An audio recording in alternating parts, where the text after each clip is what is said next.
Assalamualaikum warahmatullahi wabarakatuh. Nama saya Laila binti Ibrahim. Saya bersekolah di Sekolah Kebangsaan Seri Iskandar. Saya merupakan pelajar dari kelas 5 Internet. Di sekolah ini, saya menyandang jawatan sebagai PRS. Pada pagi ini, saya sangat berbesar hati untuk berkongsi dengan rakan-rakan tentang sebuah buku cerita yang amat saya gemari yang telah saya baca. Buku ini berjudul Cekal Hadapi Dugaan.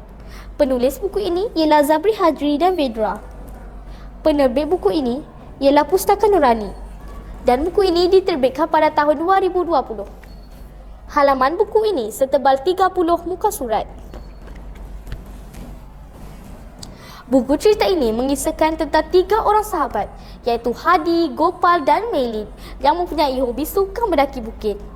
Pada suatu hari mereka telah mendaki Bukit Mahkota. Apakah yang menarik minat mereka untuk mendaki bukit tersebut? Tahukah kawan-kawan, di puncak Bukit Mahkota terdapat air terjun yang sangat cantik dan bersih.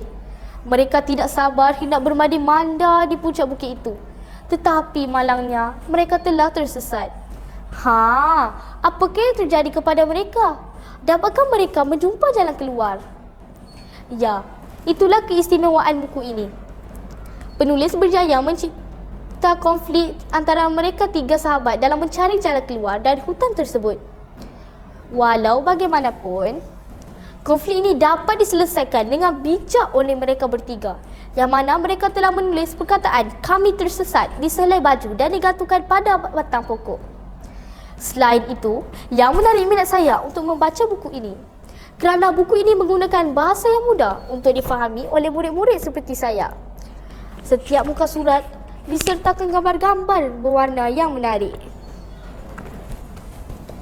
Ini mendorong saya untuk membaca buku ini sehingga tamat kerana perasaan ingin tahu tentang kesudahan cerita tersebut. Jalan cerita buku ini juga berteraskan kibat yang mendorong saya untuk berfikir di luar kotak pemikiran saya.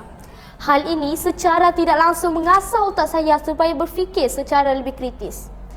Buku ini banyak memberi pengajaran kepada saya.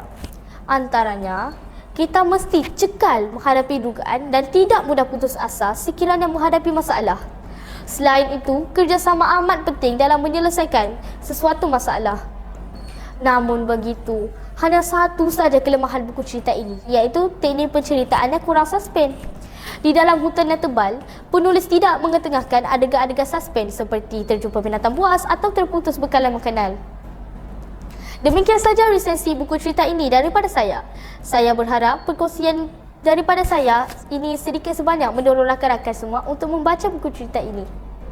Baiklah, seterusnya saya ingin mengupas topik mengenai kemajuan teknologi maklumat dan komunikasi banyak mendatangkan kebaikan sekiranya pengguna dapat memanfaatkannya. Ya, tidak dinafikan, kemajuan teknologi maklumat dan komunikasi banyak mendatangkan kebaikan sekiranya pengguna dapat memanfaatkannya. Antara kebaikannya ialah dari segi sosial, iaitu mengeratkan hubungan silaturahim. Sebagai contoh, pada tahun 2020, Kerajaan Malaysia mengumumkan bahawa rakyat Malaysia tidak dibenarkan menyambut Aidilfitri di kampung masing-masing bagi memutuskan rangkaian COVID-19. Ini tidak menghalang rakyat Malaysia untuk menyambut Aidilfitri bersama keluarga. Mereka menggunakan medium seperti video call WhatsApp untuk berhubung, bertanya khabar dan saling bermaafan antara mereka. Seterusnya, dari segi pendidikan, murid seperti saya boleh mendapatkan maklumat dari seluruh dunia melalui internet untuk melakukan kerja atau projek-projek di sekolah. Guru-guru juga boleh menggunakan medium Google Classroom untuk memberi tugasan kepada anak muridnya. Peluang pendidikan menjadi lebih luas. Selain menjemakan kos, ini menjadikan murid pintar dan celik IT dan seterusnya melahirkan lebih ramai cendekiawan.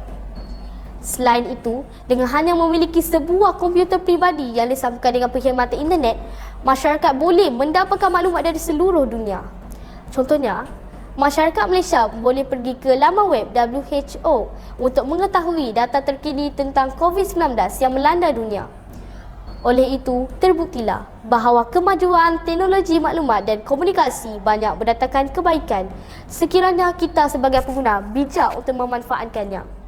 Sekian sahaja dari saya. Terima kasih.